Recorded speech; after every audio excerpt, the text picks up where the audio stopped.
वहीं कोविड संक्रमण बढ़ने के साथ देश में इस महामारी के कई हॉटस्पॉट्स बन चुके हैं, यानी ऐसे इलाके जहां एक साथ कई कोविड मरीज देखे गए।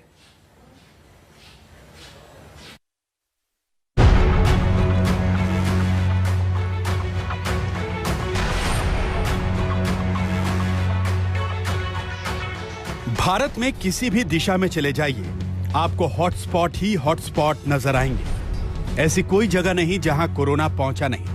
मेडिकल कॉलेज से लेकर आईआईटी इंजीनियरिंग कॉलेज तक, भक्ति भाव में डूबे श्रद्धालुओं से लेकर मौज मस्ती के लिए इस क्रूज पार्टी तक, आज देश के लगभग हर हिस्से में कोरोना के ऐसे ही हॉटस्पॉट बढ़ते जा रहे हैं। इसका एक कारण है ओमिक्रॉन वेरिएंट, जो बहुत तेजी से फैलता है, और दूसरा इस वेरिएंट के प्रति आपका बेपरवाह रवैया।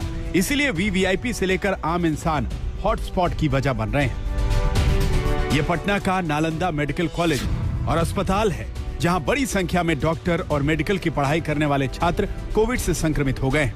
यहां अब तक 168 केस कोरोना पॉजिटिव आ चुके हैं, जिसमें 100 से ज्यादा मेडिकल स्टूडेंट्स हैं, जबकि जिन्हें मरीजों का इलाज करना है वो खुद फिलहाल बीमार हैं। बिहार के मेडिकल कॉलेज की तरह पटियाला मेडिकल कॉलेज में जबरदस्त कोरोना विस्फोट हुआ है। इस मेडिकल कॉलेज में 100 से ज्यादा मेडिकल छात्र कोरोना पॉजिटिव निकले हैं। इसकी सबसे बड़ी वजह है न्यू ईयर पार्टी, जिसकी तस्वीरें आपके सामने हैं। चिंता की बात यह है कि इस हॉस्टल में करीब 1000 मेडिकल स्टूडेंट्स रहते हैं, जिनकी टेस्टिंग भी की जा रही है। इससे पहले पटियाला की थापर यूनिवर्सिटी में भी 100 से ज्यादा छात्र पॉजिटिव निकले थे। पटियाला के बाद अब देखिए आईआईटी खड़गपुर का हाल। यहां 18 दिसंबर को दीक्षांत समारोह का आयोजन हुआ था, जिसमें केंद्रीय शिक्षा मंत्री धर्मेंद्र प्रधान शामिल हुए थे। इस दीक्षांत समारोह के लिए करीब 1.5 साल बाद छात्रों को कैंपस में बुलाया गया था। नए आंकड़ों के मुताबिक छात्र और रिसर्च स्कॉलर समेत अब तक 60 से ज्यादा लोगों की रिपोर्ट पॉजिटिव आ चुकी है। इसके अलावा कोलकाता में 20 पुलिसकर्मी भी कोरोना संक्रमित मिले। इसमें एक आईपीएस अधिकारी भी शामिल है। कोरोना को हल्के में लेने का असर है कि ये पूरे देश पर एक नया संकट बनकर छाया हुआ है, लेकिन लोगों के रवैये में कोई बदलाव नहीं। मुंबई की स्कॉडेलिया क्रूज के चलते 66 यात्री पॉजिटिव पाए गए।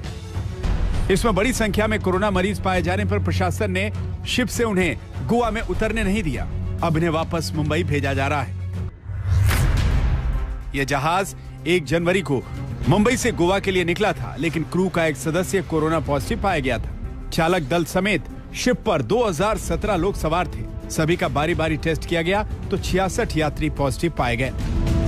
जो लोग पॉजिटिव पाए गए हैं उन्हें ना तो क्वारंटीन किया गया और ना ही आइसोलेशन में रखा गया, यानी नेगेटिव और पॉजिटिव सारे एक ही जहाज पर हैं। इसी पर जहाज में सवार नेगेटिव लोगों का गुस्सा फूट पड़ा।